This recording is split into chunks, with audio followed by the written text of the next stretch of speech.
from your news leader. The driver of a car is in serious condition after a head-on collision along Route 19 in Summit Township. Hundreds of people protest at Dobbins Landing supporting immigrants and refugees. We'll take you here. It's an annual soup competition to support children's mental health. Find out who wins the Super Bowl trophy. Live in high definition from your news leader. This is Jet 24 Action News at 6. Good evening, everyone, and thank you for joining us. I'm Jaclyn Seymour. A head-on collision on Upper Peach Street leaves a woman in critical condition, and the busy highway shut down. It's news at 6. The accident happened just before 12:30 this afternoon near the intersection of Route 19 and Elk Creek Road. Police say 55-year-old Lisa Huffman was driving northbound and lost control of her car, spinning into oncoming traffic, slamming head-on into a pickup truck. Huffman was pinned in the car, and firefighters had to cut her out using the jaws of life. The driver of the pickup truck was not injured. The Peach Street around the accident was closed for about an hour while police investigated and cleaned up debris. Fire investigators are looking for the cause of a fire that burned a house on East 6th Street. 911 calls started coming in just before 3 this morning for a fire at East 6th Street near German Street. The fire had already taken over the first floor of a 3-story duplex. The house was reportedly vacant at the time. However, one Erie firefighter was transported to UPMC Hammett for a minor injury. Hundreds of people from all over northwestern Pennsylvania protest at Dobbins Landing today. Organizers say this is to send a message to Washington after President Donald Trump signs an executive order restricting the entry from people from 7 Muslim-dominated countries into the United States. There are people and they are your people. Yeah. Hundreds of people come together at Dobbins Landing chanting for democracy, holding signs that they are a nation of immigrants. This protest at Dobbins Landing happening 2 days after Donald Trump signs an executive order shutting the United States border for immigrants and refugees from 7 Muslim-dominated countries. At today's protest, people who came to the United States recently stood up and shared their stories, including one man who came here in 2008 and has almost completed his physician's assistant degree from Mercyhurst University. Being free, being able to have citizenship, being able to be proud of your country.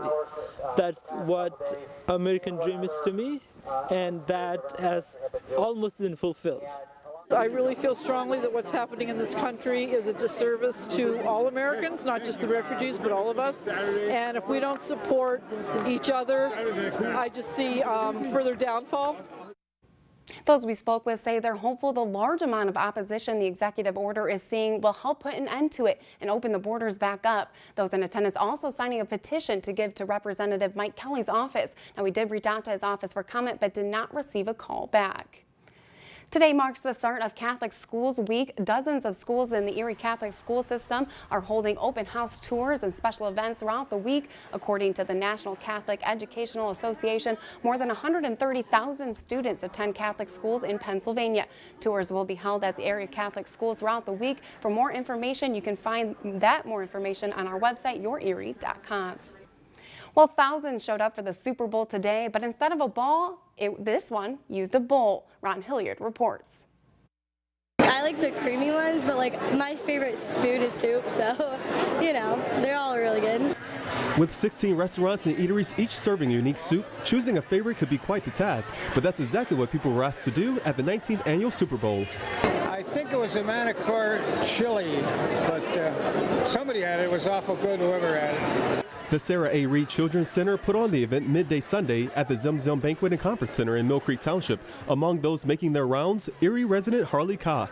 This is Asian chicken from Bourbon Barrel, and this here is the one behind me. I'm not sure the name of it, but so far Max and Irma's been the best. Helping the organization raise $20,000 was even more satisfying. I think it's a great thing, and plus they raise money for children's, Sarah Reed Children's Center too. So it's a win-win situation for everyone.